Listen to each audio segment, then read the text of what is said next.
So usually on these bonus videos, we like to clown around a little bit, but today I want to talk about something actually kind of serious. Since we're going into difficult times, I think this is going to be a time when all of us are tested. And so I want to talk about some of the virtues and why I think they are so important. This is brought to you by ExpressVPN, which will help keep your data safe online and your profile to yourself. Go to expressvpn.com/Andrew Klavan Show for a great bargain. So let's start with courage. And courage is what you might call an amoral virtue. People have courage who are terrible people, and people have courage who are great people. And, a lot of times when somebody does something evil, somebody will say, oh, what a cowardly thing to do. But sometimes it's not. Sometimes evil people have courage. So why is it a virtue? It is a virtue because it is the bedrock virtue. There is no virtue without it. In this world, because of the nature of this world, because this is a broken world, if you do something virtuous, you are going to face conflict and opposition. I mean, the God that we follow, the God who is the foundational God of our culture, did nothing but talk and tell the truth, and he was crucified in the worst.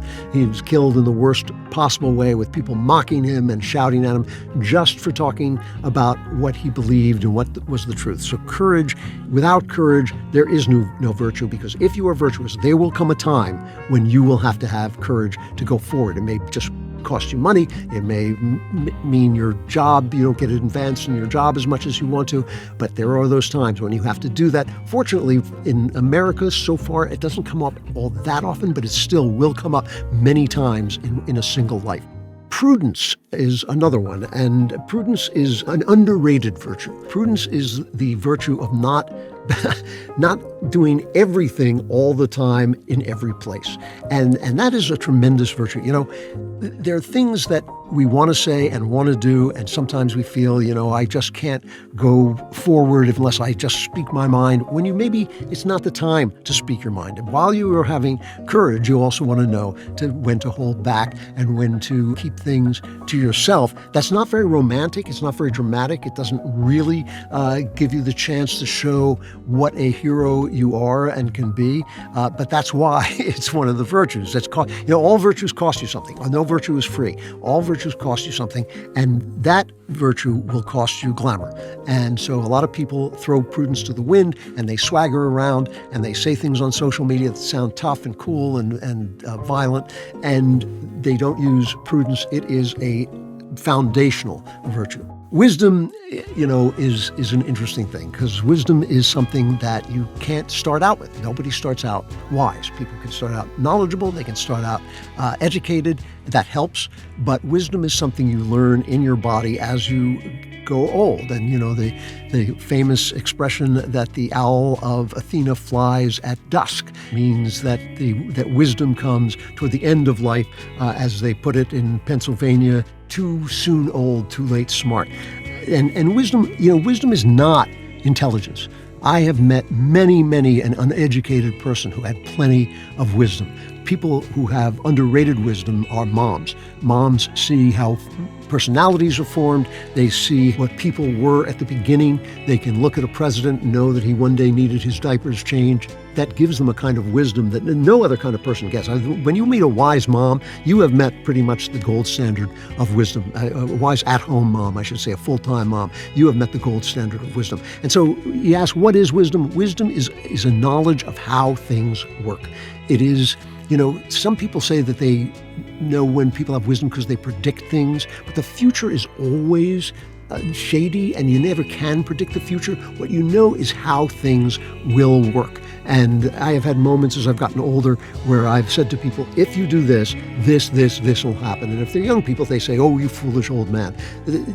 And then they come back and say, you told me it was going to happen, and now it happens. That's what wisdom is. It's knowing how things work.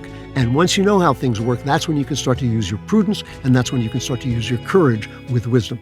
Here's a question worth asking yourself. Do you actually trust your internet service provider? Because depending on where you live, they might be logging everything you do online for government agencies to review later. And in the U.S., it gets even worse. ISPs can literally sell your browsing history to the highest bidder. The solution is ExpressVPN. Here's why. It's an app that reroutes your internet traffic through encrypted servers, keeping it away from your ISP, data brokers, and other snoopers.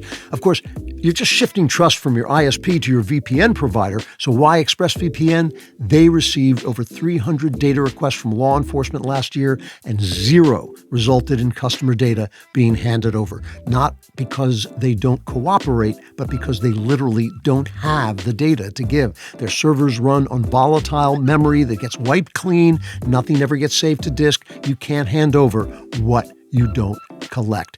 I love ExpressVPN. It works on all your devices with one-tap connection, and their transparency report backs up everything I am telling you. I use it on all the things you can. And that one button thing works good for me because I just think I can do that. I can do one button. So if you want the VPN I trust to protect my online privacy, get ExpressVPN. In fact, you can get 4 extra months of ExpressVPN for free with my special link. Go to expressvpn.com/Klavan. That's EXPRESSVPN.com/Klavan to get 4 extra months free. You may have noticed I didn't tell you how to spell VPN. It's KLAVAN. Justice, another underrated virtue. You know, people sometimes say, like, what is the good of putting people in prison? We like to say we put them in prison for rehabilitation. No, we don't. We don't put people in prison for rehabilitation. If you can rehabilitate people, really what rehabilitation is I hated prison so much I don't want to go back, so maybe I'm going to do something different. That's what real rehabilitation is. But the reason you have justice is because we live in a society, and a society is a network of relationships. It's a huge network of relationships. So you can picture all these people standing with lines, connecting them in a million different ways. When something is done that is wrong, that is evil, it bends and warps those lines and relationships. And justice gives people what they need to bring those lines back into order and keep the society good. When we surrender some of our power to a government, we do it with the understanding that that government is going to provide justice. And when it doesn't, when you get a Soros district attorney taking more care of the criminal than of the victim, society starts to get skewed and starts to get dangerous and starts to go bad because those lines are being bent by the criminals and they're not being put back into place by justice. You know, there are people who think that capital punishment is uncivilized. I think the way we practice capital punishment in America is uncivilized. I think putting a guy in prison for 20 years and then killing him for something he did when he was another person is uncivilized. But I think if you created a system where every possible kind of evidence and every possible kind of appeal could be done in 365 days, I would say there should be capital punishment for certain terrible crimes. Why? Because some crimes you can only get justice for some crimes by putting the offender to death. And when that happens, people feel, we have justice. The lines between us, the relationships between us are put back together and society can go on. Really important. Along with justice, forgiveness. You know, it's funny. It's just funny to say forgiveness gets emphasized too much. And what I mean by that, I don't think forgiveness can ever be overemphasized, but you can't have forgiveness if you don't have justice. If you don't know there's going to be justice, you can't forgive people. If you think, that guy killed somebody I love and he's going to go free, you can't forgive that person. If he's in prison, if he gets what he deserved, you can forgive him in your heart. I mean, you need justice in order to have forgiveness. But you also have to have forgiveness when no society can give you justice, when the world can't give you justice. So, you might have a parent who has been unkind to you. You might have a parent who was an alcoholic and did terrible things and then gave up alcohol but can never take back those terrible things that formed your life and marred your childhood. You marshal forgiveness because forgiveness sets you free. It really does. It doesn't make things go away. It doesn't make the hurt go away. It doesn't make the pain go away. But it does set you free of wallowing in the pain, of wallowing in the anger. It sets you free of the anger. It sets you free of that part of the scar, your attachment to the trauma. And people think that in order to forgive somebody, you have to feel forgiving toward them. You have to will forgiveness. This is how forgiveness works. Many times I have forgiven, not many times, but times when it was necessary, I have forgiven people not by saying, I let this go. I have said to my God, God, I will this forgiveness. I will forgive them. I will forgive them. And ultimately, God will gift you with the feeling of forgiveness that sets you free if you make that your will. He will meet your will with his glory. Truth.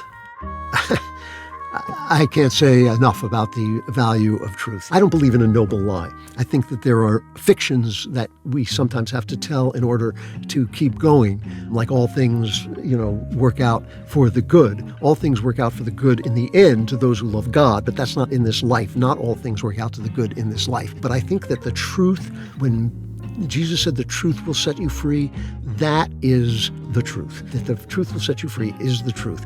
Knowing the way things are, knowing the world, is what makes your life your own.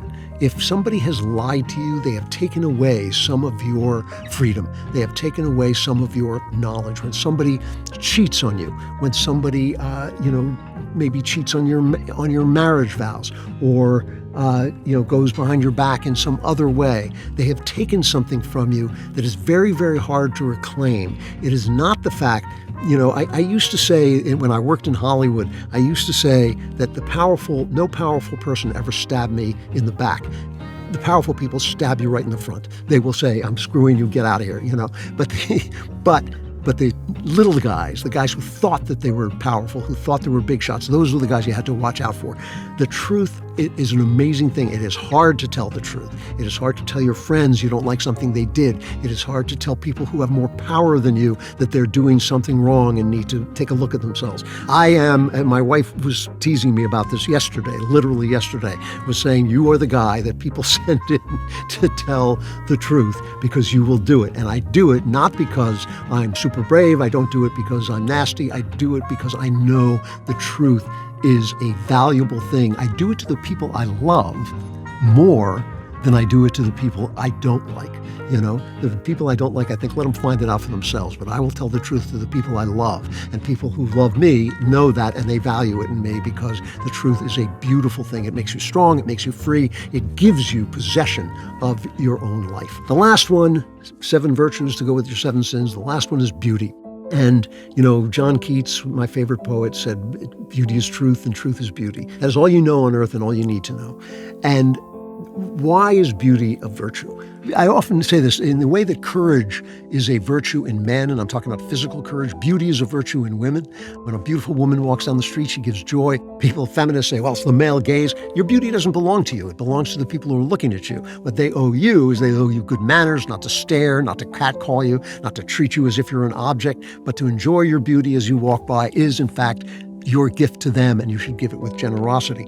Beauty is a kind of truth that can't be spoken any other way, and that is its great value. It is not true that all true things are beautiful. It's not what Keats meant. It is not true that all beautiful things are true. Some beautiful things are fantastic, but beauty is a truth that can't be spoken any other way. When you see beauty and when you feel beauty, you know that you have connected to the creation and therefore the creator, because the world is a beautiful place because it was made by the most beautiful mind, the mind that is the definition of beauty.